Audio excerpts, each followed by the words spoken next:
વિરાટ કોહલી, રોહિત શર્મા અને શુભમન ગિલ ટીમમાં પાછા આવી ગયા છે. ઇંગ્લેન્ડ સામેની 3 મેચની વનડે સિરીઝમાં ભારતીય ટીમની પ્લેઇંગ 11 કેવી રહેવાની છે? અમદાવાદમાં રમાનારી વનડે મેચ માટેની ટિકિટો કેવી રીતે બુક થઈ શકવાની છે? જસપ્રીત બુમરાહ ક્યારે કમબેક કરવાના છે? ઇંગ્લેન્ડ સામે કેવા છે ટીમ ઇન્ડિયાના વનડેમાં રેકોર્ડ્સ? ચાલો જોઈ લઈએ બધું જ આ વિડીયોમાં. સૌથી પહેલા તો ભાઈ તમને બધાને દિલથી થેન્ક યુ. આપણી આ YouTube ચેનલ ઉપર 40,000 સબસ્ક્રાઇબર પૂરા થઈ ગયા છે. એટલે કે હવે YouTubeમાં પણ મારા તમારા જેવા 40,000 ગુજરાતી ક્રિકેટ પ્રેમીઓની કમ્યુનિટી બની ગઈ છે. હું દરેક ક્રિકેટ પ્રેમીઓનો દિલથી આભારી છું કે જે લોકો મારા વિડીયોઝને જુએ છે અને ખાલી જુએ છે એટલું જ નહીં પણ વિડીયોને લાઈક પણ કરે છે અને વિડીયોઝને બધા સુધી શેર પણ કરે છે. તો once again thank you so much તમને બધાને આટલો બધો પ્રેમ આપવા માટે. મેં જ્યારે ગુજરાતીમાં આ પ્રકારની એક YouTube ચેનલ ચાલુ કરી હતી ત્યારે ક્યારેય નહોતું વિચાર્યું કે આપણે 40,000 સબસ્ક્રાઇબર સુધી પહોંચી શકીશું. તો બસ આવો ને આવો પ્રેમ આપતા રહેજો. આપણો નેક્સ્ટ ગોલ 50,000 સબસ્ક્રાઇબર પૂરા કરવાનો છે. તો જલ્દીથી જે લોકોએ હજી સુધી સબસ્ક્રાઇબ ના કર્યું હોય એ ફટાફટ નીચે આપેલા લાલ બટન ઉપર ક્લિક કરીને સબસ્ક્રાઇબ કરી દેજો અને સબસ્ક્રાઇબ કરવાની સાથે સાથે નોટિફિકેશન પણ ઓન કરી દેજો કે જેથી કરીને આવા દરેક વિડીયો તમારા સુધી સૌથી પહેલા પહોંચી જાય. હવે આજના વિડીયોની વાત કરીએ તો T20 સિરીઝમાં તો ભાઈ ભારતની ટીમે પોતાનો દમખમ દેખાડી દીધો હતો. 5 મેચની T20 સિરીઝમાં ટીમ ઇન્ડિયાએ એકદમ ડોમિનેશન સાથે ઇંગ્લેન્ડને 4-1 થી હરાવી દીધું હતું. પણ ભાઈ હવે ફોર્મેટ બદલાવાનું છે. 2020 નહીં પણ હવે 50 ઓવરનો ખેલ થવાનો છે.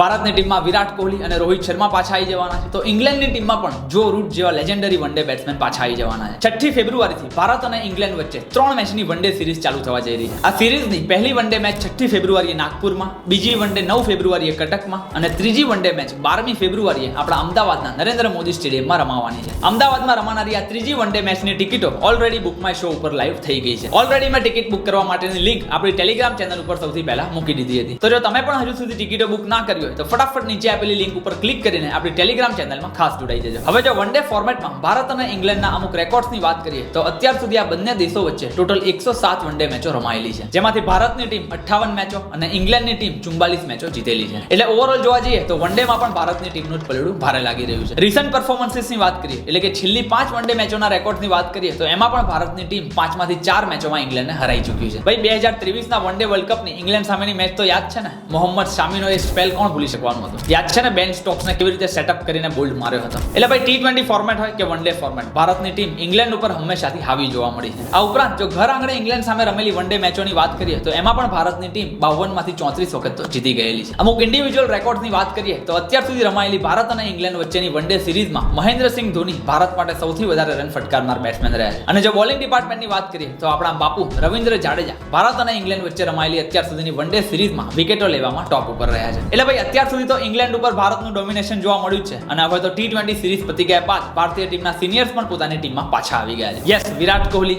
રોહિત શર્મા, રવિન્દ્ર જાડેજા, શુભમન ગિલ જેવા બીજા ઘણા બધા પ્લેયર્સ પણ આપણને આ વનડે સિરીઝમાં રમતા જોવા મળવાના છે. ભારતીય ટીમની પ્લેઇંગ 11 કેવી રહેવાની છે એની વાત કરીએ તો ઓપનિંગમાં આપણને કેપ્ટન રોહિત શર્મા અને વાઇસ કેપ્ટન શુભમન ગિલ રમતા જોવા મળવાના છે. એક બાજુ કેપ્ટન અને બીજી બાજુ વાઇસ કેપ્ટન. જો આ બંને પ્લેયર ફોર્મમાં આવી ગયા તો ઇંગ્લેન્ડને 3-0 થી હારતા કોઈ નથી બચાવી શકવાનું. એટલે ઓપનિંગમાં રોહિત શર્મા અને શુભમન ગિલ, 3 નંબર ઉપર કિંગ વિરાટ કોહલી, 4 નંબર ઉપર શ્રેયસ અય્યર, 5 નંબર ઉપર વિકેટ કીપર બેટ્સમેન તરીકે આપણને KL રાહુલ અથવા તો પછી રિષભ પંત. આ બંનેમાંથી કોઈ પણ એક પ્લેયર પ્લેઇંગ 11માં રમતા જોવા મળી શકે છે. મને પર્સનલી લાગી રહ્યું છે કે ભારતની ટીમ KL રાહુલ સાથે રમવા ઉતરવાની છે. કારણ કે 2023ના વનડે વર્લ્ડ કપમાં પણ ફાઇનલને બાદ કરીએ તો KL રાહુલનું પરફોર્મન્સ થ્રુઆઉટ આપણને સારું જોવા મળ્યું હતું. એટલે ડેફિનેટલી ચાન્સીસ આર હાઈ કે રિષભ પંત નહીં પરંતુ KL રાહુલ જ આપણને પ્લેઇંગ 11માં રમતા જોવા મળવાના છે. ત્યારબાદ 6, 7 અને 8 નંબર ઉપર આપણને પ્રોપર ઓલરાઉન્ડર્સ રમતા જોવા મળી શકે છે. 6 નંબર ઉપર તો ભાઈ હાર્દિક પંડ્યાની જગ્યા ફિક્સ જ છે, એમાં તો કોઈ શંકાને સ્થાન નથી. પણ 7 નંબર ઉપર કોને રમાડવા એ ખરેખર BCCI માટે એક મોટો ચર્ચાનો વિષય હોઈ શકે છે. રવિન્દ્ર જાડેજા કે પછી અક્ષર પટેલ. આમ તો બંને એક સરખી સ્ટાઇલના લેફ્ટ આર્મ બોલર છે પરંતુ રવિન્દ્ર જાડેજા એક એક્સપિરિયન્સ પ્લેયર છે. એટલે જ્યારે રવિન્દ્ર જાડેજા મેદાનમાં રમવા ઉતરે ત્યારે તેમનો ખાસ પ્રકારનો એક્સપિરિયન્સ લઈને આવતા હોય છે. જ્યારે બીજી બાજુ અક્ષર પટેલની વાત કરીએ તો તેઓ એક યંગસ્ટર છે. અને જો રિસન્ટ પરફોર્મન્સીસની પણ વાત કરીએ તો એમાં અક્ષર પટેલ રવિન્દ્ર જાડેજાથી થોડા આગળ નીકળી ગયા હોય એવું લાગી રહ્યું છે. એટલે આ બંનેમાંથી કોને રમાડશે એ તો ખબર નહીં પરંતુ 7 નંબર ઉપર રવિન્દ્ર જાડેજા અથવા તો પછી અક્ષર પટેલ, આ બંનેમાંથી કોઈ પણ એક પ્લેયર જ આપણને રમતા જોવા મળવાના છે. હવે 8 નંબર ઉપર જો ભારતની ટીમને પોતાની બેટિંગ સ્ટ્રોંગ કરવી હશે તો વોશિંગ્ટન સુંદરને એઝ અ ઓલરાઉન્ડર તરીકે રમાડવા પડશે. પણ ભાઈ હમણાં જ મને ન્યૂઝ મળ્યા છે કે ભારતની ટીમે વરુણ ચક્રવર્તીને પણ પોતાની વનડે સ્કોડમાં એડ કરી દીધા છે. આમ તો જ્યારે વનડે ટીમ જાહેર થઈ ત્યારે વરુણ ચક્રવર્તી આ ટીમનો પાર્ટ નતા પરંતુ હમણાં જ રમાયેલી T20 સિરીઝમાં વરુણ ચક્રવર્તીનું પરફોર્મન્સ કેવું હતું એ તો તમે બધાએ જોયું જ હશે. એટલે બની શકે છે કે કદાચ કેપ્ટન અને કોચ ઇનફોર્મ વરુણ ચક્રવર્તીને પણ પ્લેઇંગ 11માં ડાયરેક્ટલી ઉતારી શકે છે. ત્યારબાદ 9 નંબર ઉપર કુલદીપ યાદવ અને લાસ્ટમાં 2 ફાસ્ટ બોલિંગ ઓપ્શન્સની વાત કરીએ તો એમાં અર્શદીપ સિંહ અને મોહમ્મદ શામી. યસ, અહીંયા મોહમ્મદ શામીનો અસલી ટેસ્ટ થવાનો છે. કારણ કે T20 સિરીઝમાં તો 4-4 ઓવરના સ્પેલ નાખી દીધા પરંતુ હવે આ વનડે સિરીઝમાં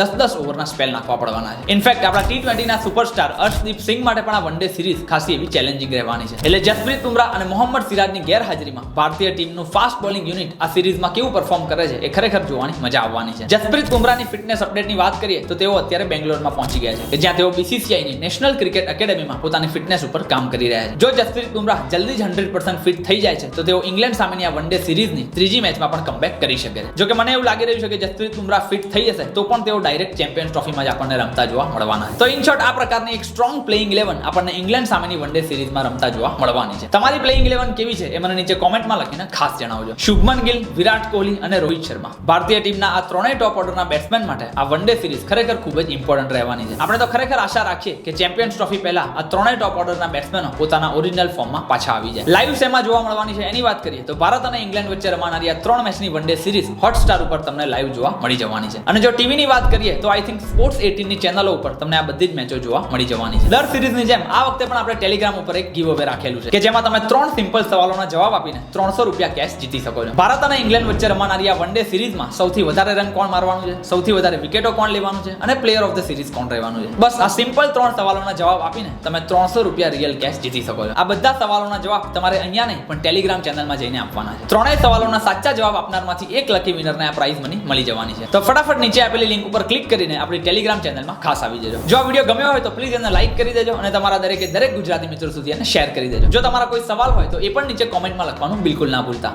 મળીએ છીએ આપણે ફરી એક વખત આવા જ ઇન્ટરેસ્ટિંગ વિડીયો સાથે. ત્યાં સુધી આવજો.